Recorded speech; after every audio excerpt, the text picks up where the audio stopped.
So yeah, they just came out with the new Victoria 3 1.7 update and the new DLC, and I've been playing them. This update is like Jesus. Everyone's been saying, "Oh, this is the DLC that's gonna fix the game. The game is in danger and it's dying, and this DLC is gonna save it." People who play Paradox games are always saying that, and it never ever happens. And actually, every single time the opposite happens, and the DLC always just costs a lot and isn't very good.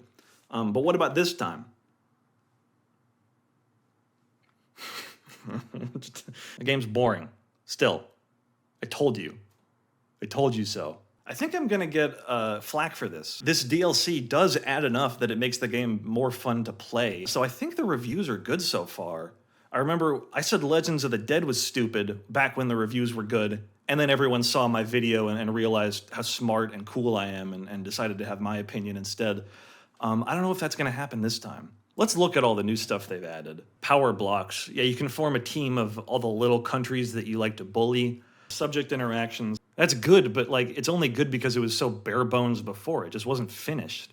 Still not finished, but like at least there's more fun stuff you can do now. The great game. This is so stupid. This is like, ugh. The great game can be experienced by playing one of the 6 countries in question in any regular game. So what that means is if you play as like Russia or Afghanistan, you'll get new pop-ups that tell you you're involved in the great game. I see this as like a big problem with the game, that they have to manually add in stuff like this. The game is a simulation of 19th century geopolitics. So like the great game, that should just be happening. Like it doesn't need to be specifically the great game with Great Britain and Russia fighting over Central Asia. It's just the whole game should feel like that. That's just how they talked back then. They were like, the world is a great chessboard and I'm the king, or no, I'm the queen's better. It never feels like a chessboard with all these great empires playing with the little countries as their pawns and their rooks. It just doesn't feel like that, never.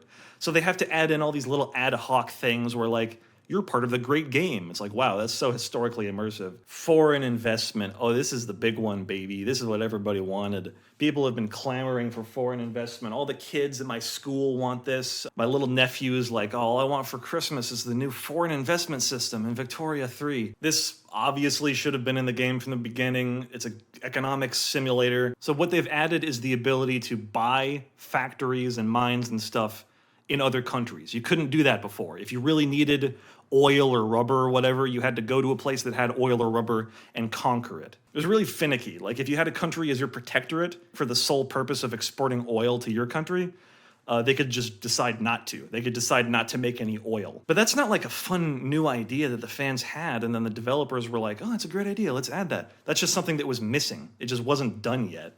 So what did they actually add in the DLC? Victoria 3. Sphere of influence, power blocks. Customize your power block. That kind of reminds me of power blocks from the free update. Foreign investment. Invest in the economies of any willing countries around the world, regardless of if they are subjects or not. And that kind of reminds me of foreign investment from the free update. Here's the load-bearing phrase here, regardless of if they're your subjects or not. The update added the ability to invest in your subjects, but if you have the DLC, you can invest in anyone you want. It kind of reminds me of that Gollum game that had the DLC that was just emotes, and the description was like, say my precious whenever you want. I'm just gonna pull up the actual. This pack includes 6 iconic emotes inspired by the character Gollum, which you can use to proclaim my precious and express a range of emotions whenever you want. Who's gonna read this and be like, regardless of if they're my subjects or not? That's worth $30. The great game, you know? A great game, they gotta put it in quotes, because they're not legally allowed to imply that this game is good. Interact with new events and journal entries. You might as well be like, do new homework. Enforce nationalization, I guess that's new. That's something, I guess. No. That should also, not only should that not cost money, that should have been in the game from the beginning. Like, this is just a consequence of the foreign investment thing. Power block monuments. Build majestic block monuments with various effects influencing countries in your sphere of influence. Let me translate that.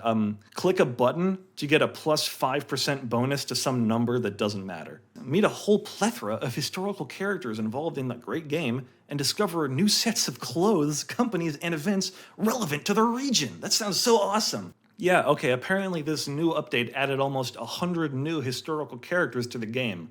I don't really believe that because Characters have nothing to do with the game. Like, I believe that they made a 3D model of Stalin and put it in the game somewhere. The game's not about people, so it doesn't matter that they added historical figures. I guess it's content. I don't even understand why they have historical characters in this game at all. They don't do anything. I hate looking at these fucking people. And look at our president. Look at our general. Look at him. He's a moderate. Let's interact with him. Let's learn more about him. Oh shit. It opened a Wikipedia link. The update makes the game more fun, I guess, but it doesn't fix any of the major problems that I have with the game. Here's a list of problems with Victoria 3 that will not ever be fixed, ever. It's a game about building buildings, but they forgot to make it fun to build the buildings. This will never ever be fixed. There's never going to be a DLC that fixes it because it's like a fundamental problem with the game. The game's about building buildings. The way you build buildings is by clicking the build building button and then waiting for a while. And then depending on how many construction buildings you have, it'll get built a little faster or a little slower. I think this game should work like Doodle God, you know? Like if I want to build the arms industries, I should have to take some wood and some iron and drag them together. And there'll be a little animation, then it's like, it turns into a gun. I think that'd be nice. That's the game's fault. There's tons of fun games about building buildings. Kids love to build buildings. In Civ, I can look at the map and see there's some iron over here. I can see it. I can physically see the iron. Last time I compared this game to Civ, everyone said that was stupid because they're different types of games. Guys, please, the high horse, get off of it. Come down, play with me in the dirt. We have fun games down here. In Civ, I look at the map and I see, oh, there's some iron over here. It's like shiny. I can see it. I can send a guy over there to build an iron mine. In Victoria, it's just a list of names and numbers. It's almost like there's two separate games. There's the map part of the game, and then there's like the spreadsheet part of the game. And when you're building buildings, you're interacting with the spreadsheet half of the game. What I have to do is go to the ugly-ass, overcomplicated building menu, like scroll through, see if I have any iron mines already, which is hard because all the icons look the same. I realize I don't. I go to the bottom that has a bunch of even smaller icons for all the buildings that I haven't ever built. So I click on the Build Iron Mines button. It's like there's 80 states that you can build your iron mines in. Which one do you want to do? They all have different marginal benefits and malices. Which one do you want? It really needs to be less abstract and more like a Civ game. If you don't like the Civ comparison, I get it. They're very different games. How about Factorio? In Factorio, you're just a little guy running around, and the factories are like big squares that you put down and connect all the resources with conveyor belts. That's very real. It's very satisfying. I can see the effects of what I'm doing. This game could have been like that, but it's not. If Paradox made Factorio, then the overworld would just be a place where you run around and shoot at bugs sometimes, and all the factories would just exist in your mind. That's what playing Victoria 3 feels like. This game's like Cookie Clicker if every time you clicked the cookie button, it took 7 weeks for the cookie to be finished. I don't like that. I think it's fundamentally really unsatisfying. But they're just never gonna change that. They're not gonna touch it because playing the game already feels like driving a car made of super glue and Tinker toys. And the problem of everything being in these menus is made so much worse by the terrible UI. The game is really unstable, so all I want is for the UI to be simple and responsive, but it's not. It's terrible. Instead of being simple, it's stylized, but not in a way that makes me think Victorian era. I think it's supposed to be like Art Nouveau, which is like an 1890s thing, so that's appropriate, but it doesn't really make me think Art Nouveau. It's all green and gold gradients. It's very ugly. And for some reason, they thought it was a good idea to put notifications in the game. You just have these bubbles, like superimposed at the front of your vision. It's just like, you gotta solve this problem and this problem and this problem. I know, but the only way I can solve the problems is by waiting around. It just feels like I'm being nagged. It's like I'm trying my best, but there's no other way to play the game. It's a waiting game. Every menu is ridiculously busy and confusing. A lot of information is like duplicated between menus. In the new update, they added the building ledger. So now there's 2 building menus, one of which is too cramped and doesn't give you enough relevant information. The other one takes up too much space and doesn't seem to really let you do anything. And like some functions are duplicated between both. Some things you can only see in the building menu and some things you can only see in the ledger. It's a massive mess. The one thing that I think they actually could do to fix this game is just redesigning all the menus, giving you access to the information that you need so that when the economy crashes, you can at least be like, oh, it's because the price of bananas changed. Like, okay, you're making a spreadsheet game. That's fine. Just give me useful spreadsheets to look at. I want to fix the economy. I'm losing $40,000 a second and I don't know why. Clothes tax? That's gonna piss some people off. Wine tax? Sure, you shouldn't be drinking that stuff anyway. Liquor tax? Okay. Easy. Oh, fuck. Never mind. Incredibly hard. That's a little better now, but not that much better. Everything's still green and gold. Pretty much the only thing that you can do besides waiting is look at events. Does this company have any reason for using this system, like the event pop-ups? Do they have a reason why they're doing this, or is it just because it's what they've always done? I guess it's meant to feel like I'm the president sitting at my desk and these are like the reports that are being given to me and it's up to me to make a decision, but it doesn't feel like that. It feels like nothing. Every single one of these events is so boring. A dramatic scheme by the armed forces in our capital has just come to a disastrous end, apparently. I don't know what the scheme was or what the disaster was. See, Paradox Interactive, when this box popped up, there could have been anything in it. There could have been a round of Pong for me, you know, maybe some fun facts, even a picture of a snail. Usually they spend like several paragraphs to say essentially nothing. There's hardly any of them in the game, so you just get the same ones over and over again. They should be adding more events because it's flavor, but they only had really boring ones. Whenever one of them pops up at this point, I just go, oh my god. It feels like a chore to go through them because they're never interesting. They never really give you any useful benefits. And these events are also like pretty much the only role that the historical figures they've added to the game can play. They just show up and it's like, Abraham Lincoln doesn't like George Washington. Who do you pick? It doesn't add anything. It's just a face you can look at in the event pop-up. Like, I'll add historical figures to this video. Look, it's educational now. I'm gonna add events too. Check this out. Tough choice, right? That's just a taste of the new interactive narrative content that's gonna be coming to my videos. If you enjoyed that, feel free to give me $30. I could really use it. These events are their way of adding a personal touch to politics. It doesn't work. It just does not work. The game's about the 19th century, so with the economics, you're trying to industrialize, you're trying to build factories and stuff. With the politics, you're trying to modernize, you're trying to free the slaves, you're trying to get rid of the old privileges of the nobility. You're trying to be like Japan, Meiji Restoration, Reformation, I don't know. I'm like Vlad Lenin. So this is the political system, and that's, just wait. It's also waiting. It's also waiting. It's just also waiting. God damn it. Like, if I'm playing as Japan and I want to be a democracy, I can't because the shogun says no. So I want to get rid of the shogun, but I can't do that without becoming a democracy. And I can't do that because of the shogun. So how would you solve that problem? That's like actually a very interesting political problem. What kind of creative political maneuvering can you do to get around that issue? You can wait. Just wait for it to fix itself. What you're supposed to do is industrialize and build factories, and that'll get the peasants into the cities, and it'll make the aristocrats less powerful, and that'll affect the shogun's base of power, and eventually, like, you'd be able to get rid of them. But in practice, you have to do that anyway. Like, that's the only thing that you can do in the game is industrialize. So you're going to be doing that anyway, and you're going to be building new farms and stuff. So yeah, you just wait for that process to take its course until eventually the political system is shifted enough that you can ban slavery. Actually, a very realistic political simulation where bullshit just kind of happens sometimes and you have no control over it, and it's not fun and it's incredibly frustrating and sad. And we've liberated the slaves. It's completed. So yeah, not that hard. I don't know why it took America so long. It took me 3 days and I didn't actually even have to do anything at all. What was that? Why did that happen? Slavery's illegal. So we didn't free anybody. We already had slavery illegal. That's good for us. Now, a lot of people probably don't even disagree with all that stuff I just said, but they still like the game. And honestly, I play this game a lot. I think I actually spend more time thinking about it than I do playing it. Like, maybe I could do a run as the Philippines, where I take over Australia. I don't know, something like that. Then you actually start up the game and it just feels like...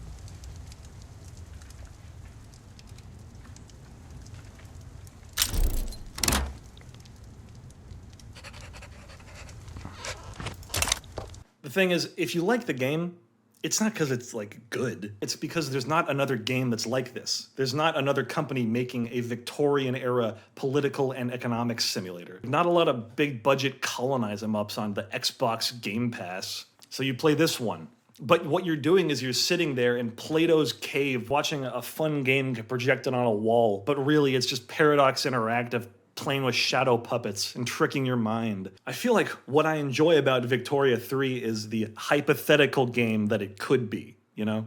Let's do a compare and contrast Victoria 3 versus this hypothetical Plato's Cave strategy game that a bunch of you apparently have access to. In the Plato's Cave game, the politics are super immersive, and you're playing all these groups off each other and playing their interests against each other, and there's backroom dealings and smoky rooms, and it's awesome. In the actual game, Victoria 3, you're waiting around.